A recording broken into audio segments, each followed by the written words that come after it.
Hello folks, this is Matt Ullman. I'm starting another channel up just because I've seen a lot of things lately that I'd like to review, but I don't want to inundate my main channel, which is nothing but reviews, so we're going to do it the roundabout way. We're going to do it, we're going to make a channel simply for movies.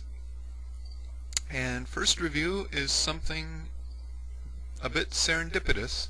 I did not expect, it was one of those things. I was surfing around, I think it was on Lords of Pain, it's a wrestling site, but they often in the upper corner have little flash ads for movies.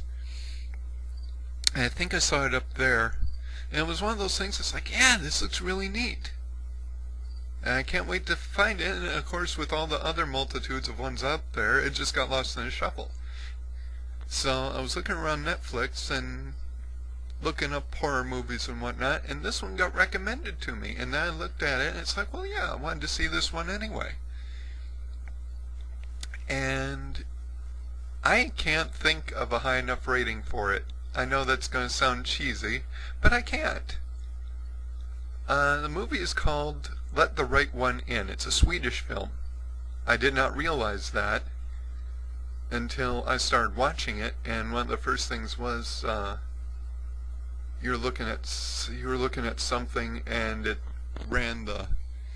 translated the headline for you down the bottom or whatnot. It's like, oh well, this might be a foreign film, and the way you initially watch it is foreign with American dubbing. So you still, if a note is held up or you look at a newspaper, it's still translated for you. But it's a good little I was going to say it's a good little movie. No, it's a fucking wonderful movie. There is no good little about it. It's just awesome. At first, I do have one complaint, and it's nothing about the movie, it's about the credits. I was sitting watching it on TV probably about 8 to 10 feet away, and the credits were this small. It wouldn't have mattered, and that's one of the things that caught me. I didn't know it was in a foreign language because I couldn't see the things anyway. So it's just one of those deals. It's like, oh, well, okay. And that's really the only bad thing I have to say about it. It flows pretty well. It's got really good acting. It's not over the top. There are some scenes that threaten to go over the top, but they restrain themselves pretty there's as any good horror movie, there's some good comedy to it, and it's usually involving when people get killed. There's this unwritten rule that they've come up with now, that to make horror more palatable, they're going to make sure that we laugh at the victim, whether it's before, while they're running down the hall tripping over things that just magically seem to appear right under their feet, or the gratuitous amounts of blood, or just stupid violence going on while they're being killed, or something that happens while they're being killed. Won't spoil it, but if you've seen the movie preview for Titanic, and you remember one of the most hilarious things in that, and yes, it does involve a death, then you will see something similar in this movie. So, and it's one of those things, it's like, well, hell yeah, I know where they got that from. It was cool, though. I really liked it. It's, the story, here's the spoiler part, so there's my review. If you don't want to listen to the story part, click it now, rate it, do whatever. The story is basically involving a 12-year-old who's just the subject of one bully's just fascination. And he gets a neighbor girl that moves in next door, who, as the story progresses, we find out is a vampire. Just a child vampire. She was turned when she was a kid. So something I think that'd be hell. I'm sorry. As if seeing this wasn't bad enough, so if you've seen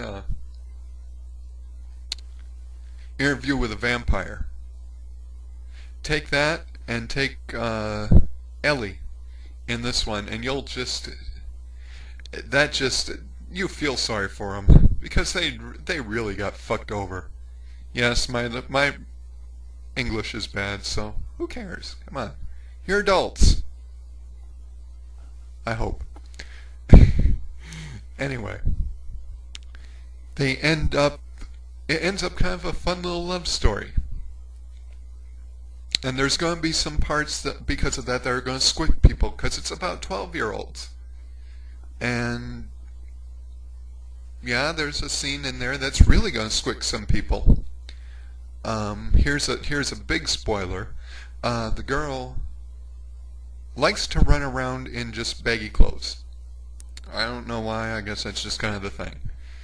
But she ends up having to change clothes because of one of the things that happens in the movie, and goes off to change, and you see a flannel drop over her crotch, basically. And that's just like, well, whoops. And that's something I know a lot of people are going to be howling about. It's because, oh, that's a 12-year-old kid, you know, you can't, that's sick. And it's like, it's a fucking movie. Okay, you're not looking at it from a 35-year-old watching the movie. You're looking at it from a curious little 12-year-old kid who's got a fascination with a girl. I don't know many people who wouldn't peek in on that. I find it, and this is the part that I really, from the moment I started watching it and the moment Ellie came into the movie, this is one of those movies that just was one of those ones you think, who was eavesdropping on this part of my life? Because it ran almost perfectly. The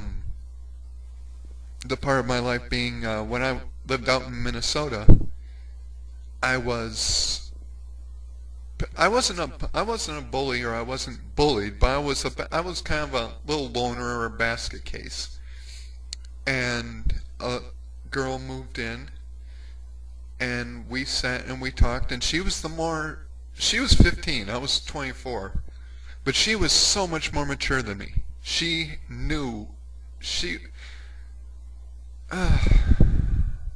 trying to think of how to put this.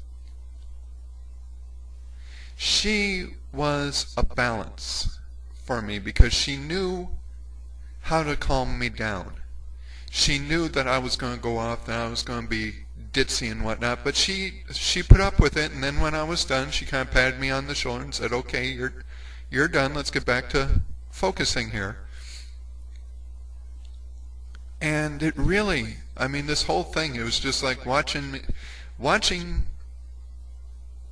a dream that I've had ever since, just wishing that I would have met her when we were the same age, so we could have done something, you know, because I'm fucking 9 years older than her, and she's not even a freshman. I ain't gonna touch her, Jesus. Especially not when my dad's running the probation district there. That's, you don't do that. You don't even get caught jaywalking when that happens. So hitting jailbait is definitely a no-no. Not going to say, and here we go again, this is something that people look at me funny for, not to say that I didn't dream about it. She is very adorable, she still is to this day, and I listen to my nature. Try listening to yours. Anyway, blowing that off. So here's a little quirky one-up. Rent it if you have a love of unique vampire movies. Watch it if you like bonding movies like The Breakfast Club or Stand By Me. Not as many protagonists, but about the same level, about the same type of story. So go ahead, see if you like it, and hopefully you will. I know I'm going to be buying it as soon as I can find it. That is just, I need to. That's one for the collection. And hopefully one for yours. Thanks for listening.